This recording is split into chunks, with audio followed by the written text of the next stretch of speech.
ليلة القدر شپه دا غډه شپه ده څنګه غټه ده ليلة القدر خير من ألف شهر شپه د عزت غوره ده د زرو میاشتونه د ليلة القدر د شپه چې ده د څو میاشتونه غوره ده زرو میاشتونه داسې نه دي ویلي چې زرو میاشتو په شان ده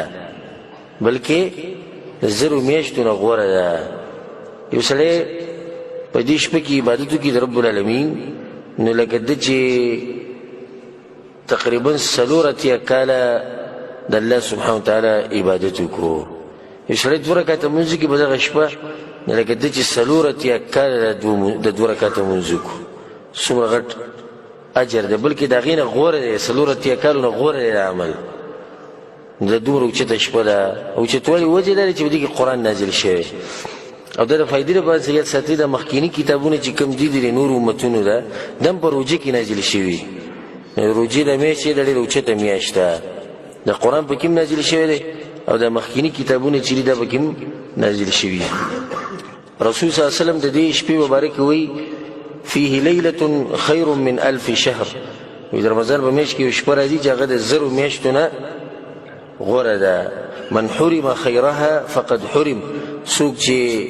د دغه شپې د خیر نه محروم شو نه دی د هر څه نه محروم شو او دا د بعضو کسانو بدبختي ده چې دې خبرې ته توجه نه وي د روژې د اخرني 10 ورځې له نیکان خلک به کې د الله بندګۍ له زور ورکړي او دا بعض خلک به ګناهونو له زور ورکړي او بازارونو له زور ورکړي او خوشحالیانې کوي چې روژه ختمېدو واله خدا بیا راځي په دې اخرني 10 شپو کې ده په دې اولنو کې نه راځي او منځنو کې نه راځي ځکه رسول صلی الله علیه وسلم حدیث کې وایي په صحیحینو کې دا حدیث دی چې رسول صلی الله علیه وسلم وایي چې ما ته دا شپه معلومه وه الله ورته ښوولې وه چې دا په دې اخري 10 ورځو کې دا شپه وي واني انسیتها خو بیا ته الله یې هېره کړه او په دې کې د الله سبحانه وتعالی حکمت دی د دې لپاره ته هېره کړه چې دا خلک پکې بیا کوشش به کوي چې ورته معلوم وي چې دغه پلاني شپه ده بیا به راټول پراته وي چې نور ورځو کې ښه ګناهونه کوو لکه څنګه چې د بعضو خلکو حالات دی والعیاذ بالله بس د یوې شپې بندګي د دوی د یوې میاشتې بندګي دی د بعضو خلکو او ته به چې د صرف د روژې مسلمان دی د تېر شوي روژې چې راغلې وه او الله سبحانه وتعالی دې د راروانه موږ ته راورسوي موږ دې ورته ورسوي نه ډېرو کسانو پکې سپینې ټوپۍ اچولې وې جوماتونو کې به ناست قرآنونه به وي بیا چې روژه ختمه شو د هغو هغه هر څه ختم شو لکه د الله چې په روژه کې و په نورو میاشتو کې نه وي والعیاذ بالله نو ځکه الله سبحانه وتعالی دا شپه پټه کړه لکه څنګه چې مرګ پټ کړی مرګ موږ ته معلوم دی چې کله به راځي نو اوس موږ په یېره کې چې دغه دی راغی او دغه دی راغی نو کوشش به کوو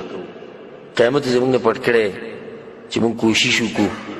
په دې کې د الله سبحانه وتعالی حکمت دی نو دا په دې اخري 10 شپو کې ده او بیا په دې اخري 10 کې رسول الله صلی الله علیه وسلم وایي وانها فی العشر الاواخر فی وتر په دې اخرني 10 شپو کې ده او په